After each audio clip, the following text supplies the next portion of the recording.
Y este año 2023 también pasó algo que ha impactado no solamente a Argentina, sino también a Europa, América, y de ello se está esperando que hayan cambios significativos en el año 2024. Un hombre economista libertario, Javier Milei, rompió el sistema kirchnerista, rompió el sistema del Foro de Sao Paulo y logró colarse y ganar las elecciones, entre otras cosas, por un manejo extraordinario de la comunicación, de las redes sociales, pero también del hartazgo de los argentinos de pasar hambre, de estar en la miseria, de ir hacia la pobreza y de estar hartos de la corrupción y del crimen organizado.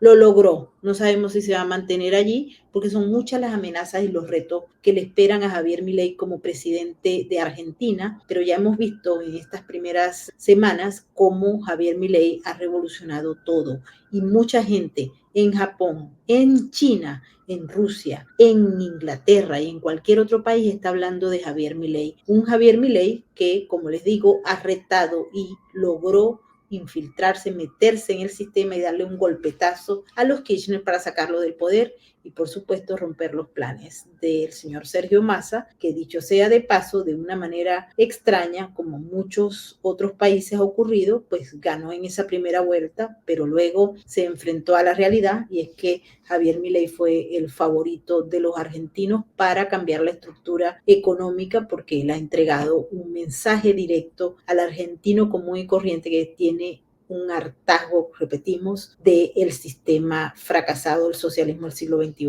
Hugo, adelante. Para entender a Milei, hay que entender muy brevemente de qué es el Foro de Sao Paulo y el socialismo del siglo XXI, ¿no es cierto? Porque en realidad socialismo tiene solamente de nombre, no tiene ningún tipo de inclinación hacia la resolución de las necesidades de la masa del pueblo. Esto hay que tenerlo totalmente claro. Desde el punto de vista de lo ideológico, descartaron lo que juzgaban era un lastre del modelo soviético y adoptaron la parte estructural y de procedimiento. Segmentaron a la sociedad, algo que ya hemos analizado otra vez cómo se conecta a esto, enfrentaron a esos segmentos a partir de género, raza, militancia, enfoque filosófico, conceptual, y se convirtieron en modelos altamente oligárquicos vinculados de una forma íntima con los mecanismos de lo ilícito. No se puede entender la Bolivia de Evo Morales sin entender el narcotráfico. No se puede entender el fenómeno del kirchnerismo sin su relación con la corrupción. No se puede entender Odebrecht sin entender el génesis del dinero que salía del corazón de los Andes para ser lavado a través de esta estructura. No se puede entender el proceso del PT si no se entiende esa corrupción. Y esa corrupción te fue generando oligarquías excluyentes, absolutamente corruptas y que se convirtieron en fines en sí mismas. ¿Qué hace Javier Milei? Javier Milei te regresa a los conceptos esenciales de lo que tiene que ser el interés del conjunto. Esto no es un elogio a Javier Milei, es una revisión de los conceptos que van desde el principio federal de Proudhon, que es lo que explica por qué los comunistas le tenían más miedo a los anarquistas que a los franquistas durante la Guerra Civil Española, o del libertarianismo, de empezar a entender de qué hablaba Javier Milei a partir de dejar fluir a las fuerzas del mercado, pero también de respetar las libertades más absolutas y los principios que le permiten al individuo la búsqueda de la felicidad. Y esto no es retórica, porque casi siempre quienes intentaron atacar a Milei, querida My Word, intentaron atacarlo a partir del hecho de decir de que él retaba el concepto del bienestar social. No, no, no. El bienestar social no es lo que te impone el Estado.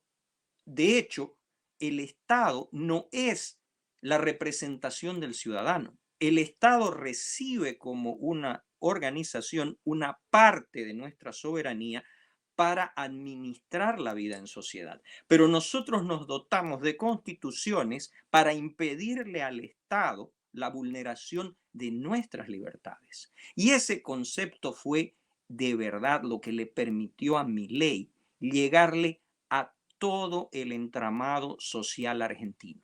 Eso sorprendió al socialismo del siglo XXI. Esos conceptos de la batalla cultural, del concepto de lo económico, de la búsqueda de respuestas que claramente este, entre comillas, socialismo no había sido capaz de generar. Esto te lo dice muy bien Axel Kaiser en Chile. Recomiendo todos sus libros, pero sobre todo El economista callejero, porque te da una explicación magistral del por qué esta búsqueda de la felicidad, de la liberación de la manera para responder la parte discursiva del socialismo del siglo XXI. Y Milei lo logra a partir también de un sinceramiento brutal. Yo creo que ese primer discurso, independientemente de cómo vaya administrando su gestión, va a pasar a la historia. Ese momento seminal cuando él dice no hay plata es un desnudar de manera absoluta el cómo se convirtió al Estado en una herramienta de corrupción, triangulación de recursos, lavado de activos, justificación de lo ilícito en nombre de un modelo cuyo único objetivo era la perpetuación del poder. Ese sinceramiento es el que hace que hoy, frente a la ley que plantea, más del 75% de los argentinos estén a favor del proyecto de ley.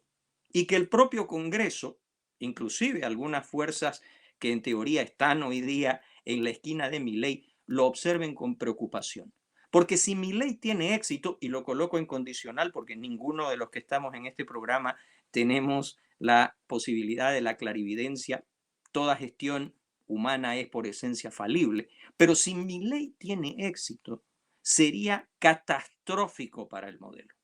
Catastrófico frente a lo que está siendo reflejado ya en los ejercicios electorales en Chile, que claramente no quiere ninguna apuesta, ningún salto al vacío. Sería totalmente catastrófico si al Ecuador le va mínimamente bien. Sería catastrófico si el Paraguay consigue dar un salto a partir de la renegociación de su famoso anexo C con relación a Itaipú y a Ciretá. Sería catastrófico frente a un Lula que pensó que iba a venir a cabalgar una marea roja y en vez de esto se ve enfrentado a un reflujo. Sería catastrófico frente a un López Obrador que creyó que iba a ser el portaestandartes de la carga final para derribar a los Estados Unidos y de golpe, mal que le pese también a una buena parte de la estructura política norteamericana, está este outsider planteándote conceptos que se siguen en todo el mundo. No sabemos el resultado, no lo sabemos, pero la perspectiva del concepto y el hecho de que el elector en democracia, el elector argentino, independientemente de su estamento social, de su condición económica, de su franja etaria, haya decidido respaldarlo, creo yo, nos mueve como latinoamericanos a tener un mínimo de optimismo en relación a lo que puede suceder si se le da a nuestros pueblos la opción de un ejercicio democrático a plenitud. Definitivamente. Javier, tú que estás cerca y que has participado, nosotros tuvimos oportunidad de estar en el proceso que va de las PASO primera y segunda vuelta y observamos la esperanza de la gente y también lo que decían los vecinos de Argentina. ¿Qué pasa por allá? ¿Qué es lo que tú opinas? Elecciones por la provincia de Misiones, que teóricamente había sido kirchnerista, ¿verdad? Yo veo en cada esquina, en cada árbol, en cada pasacalle, en cada volante tirado, nada más que alusiones y más alusiones a Massa, y ni un solo pasacalle de Milei, ni un solo pasacalle de Bullrich, ni un solo pasacalle de Schiaretti, solo Massa, más Massa y más Massa, mucha propaganda en contra de la dolarización, y bueno, me fui bastante apesadumbrado, y a los pocos días, en esa provincia creo que llegó un 59% Milei, digo, ¿no? Y creo que fue en primera vuelta inclusive. Entonces, realmente algo parece estar cambiando en Argentina, aunque Argentina es muy voluble. Lo que veo positivo de Milei, que al contrario de Macri, que hizo todo despacito, y si bien tuvo muchos éxitos porque metió mucha gente corrupta presa, se metió con la cultura también, que nadie lo hacía, y otras cosas más después el último año, aflojó y evitó confrontar a la gran faraona, ¿no? A la gran auténtica decadente, ¿verdad? Pero bueno, lo que me gusta, decía, de Milei, que está haciendo las cosas rápido y planteando todas las cosas de una, como para que se cumpla la máxima de Maquiavelo. Si tiene que hacer algo que sea antipático, un veneno, tiene que hacerlo rápido en el momento, ¿no? Y yo creo que si pasa el verano, que es preferible tener que tomar una decisión dura en verano de que en el duro invierno del sur, si pasa el verano y la gente atisba un pequeño agujerito en el túnel, una luz en el túnel, la cosa puede estar bastante interesante, ¿no? Ahora, los enemigos juegan con un montón de cosas a favor, como es la organización que ya tienen, como es el de trasegar fronteras que le son simpáticas, como la boliviana, como la chilena, como lo es los 70 años casi, o más, 80 años de peronismo en acción, y si saben hacer las cosas un poco mejor de lo que las hicieron, porque salir a la calle como salieron ahora a los 15 días del gobierno, mucho sentido no tiene. Pero anunciar, como lo está anunciando la CGT, un paro para marzo de repente, una movilización para enero, ya es que están esperando el desgaste que todo presidente sufre, ¿no?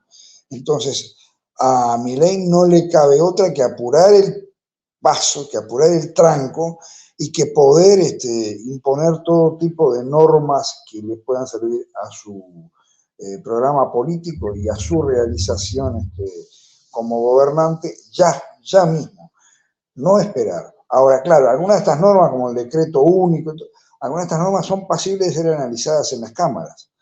Y si alguna de las normas que van a dictarse y se han dictado en estos días no pasa a las cámaras, se va a descafeinar un poco el proyecto liberal. Eso es casi seguro. Sin embargo, si juega con rapidez, bueno, en este momento tiene, no digo toda la de ganar, pero bastante de ganar, ¿no? Y bueno, no hay plata. Perfecto, no hay plata, pero hay obra pública que se puede y se debe hacer sin dinero. Por ejemplo, Uruguay está pidiendo construir un puente en el norte, en el extremo norte, con la ciudad de Montecasero, entre Belleville y Montecasero. Bueno, que lo haga un privado, que se llame privado, que lo explote, que tenga un peaje. Ciudad del Este, en Paraguay, reclama un puente que nadie sabe por qué no lo tiene, si los brasileños tienen, y vaya si funciona, un puente con Puerto Iguazú, por ejemplo, ¿por qué no se hace a nivel privado? Y así, y que los privados se puedan encargar de todo lo que se pueda y de todo lo que se deba, puede aliviar un poco la demanda laboral en este momento, que es grande, y que si el dólar empieza a bajar o a emparejarse con otras monedas, puede hacer menos atractiva la Argentina súper barata de hoy en día también, ¿no?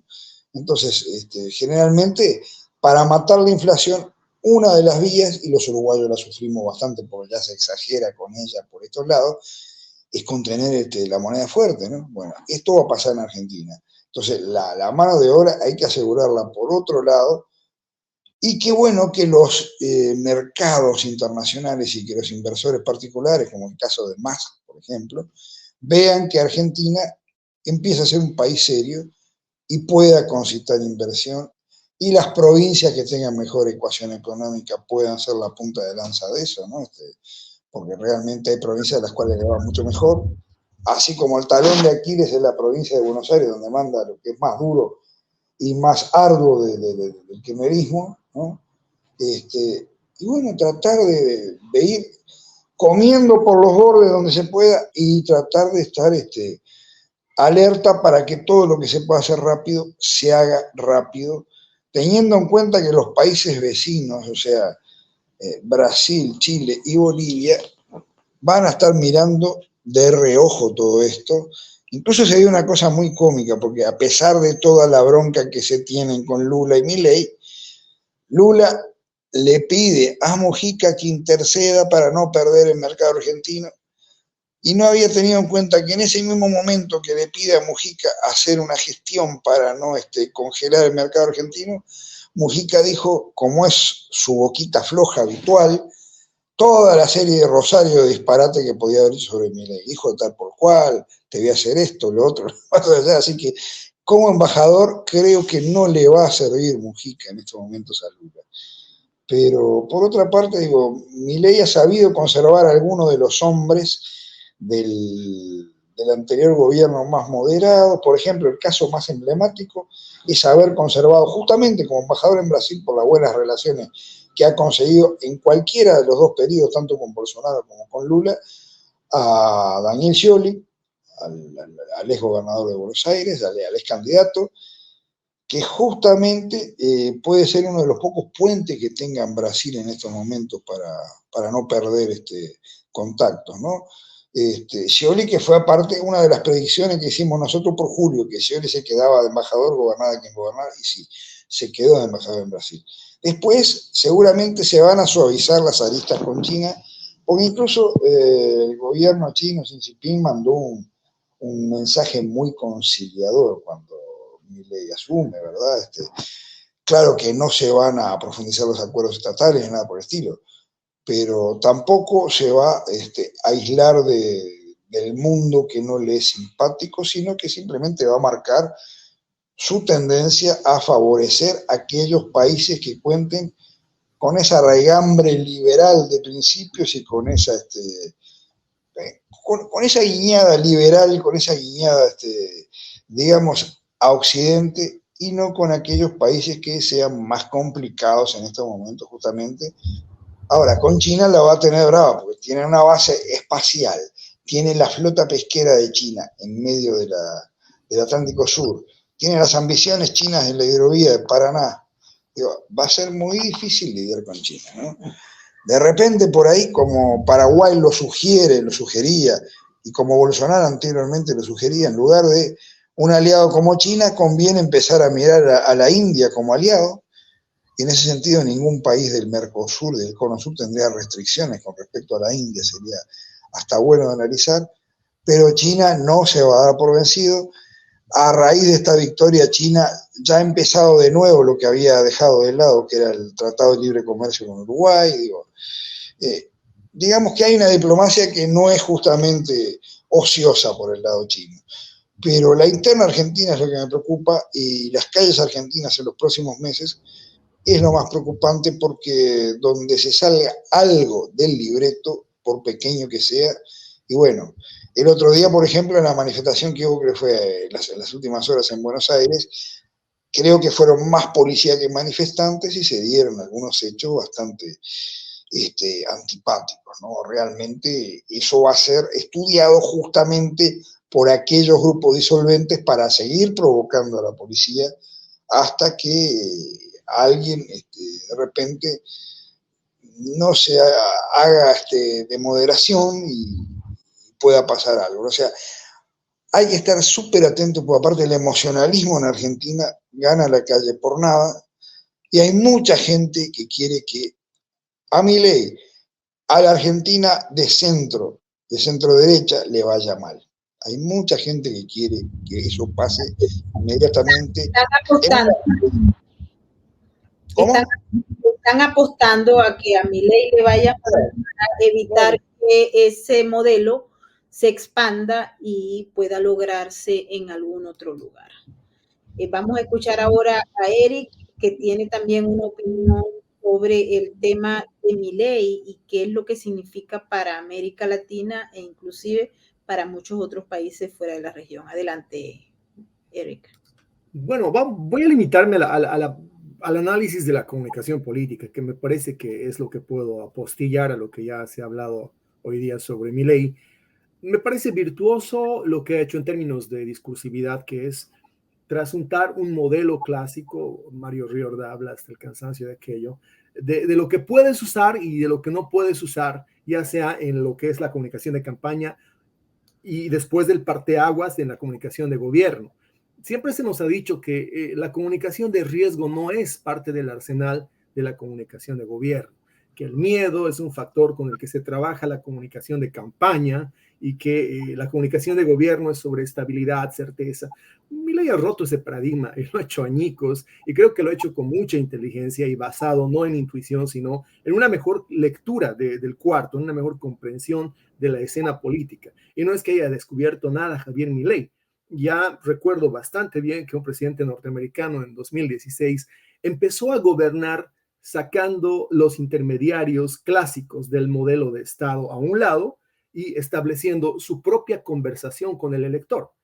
En esta nueva conversación, Javier Milei está incorporando criterios sobre la gobernanza estratégica y está entendiendo de que no necesita dialogar con las intermediaciones estructuradas, eso que Mosca y Pareto llaman las minorías eficaces. Él puede hablar directamente con la gente. Hoy día la situación tecnológica, el estado, llamémosle así, el estado del arte de la tecnología y la comunicación le permite hacer lo que Donald Trump hizo en 2016, establecer una conversación directa. No necesitas a CNN, no necesitas el salón de los corresponsales de la Casa Blanca, no necesitas que te traduzcan el Washington Post o el New York Times. Tú puedes hablarle directamente a los americanos si tienes el registro, si puedes navegar de un registro alto a un registro estándar, si puedes tener la manera de comunicarte con los códigos verbales adecuados en el lenguaje más estándar posible con tu elector. No necesitas intermediaciones y creo que es lo que Javier Milei ha entendido.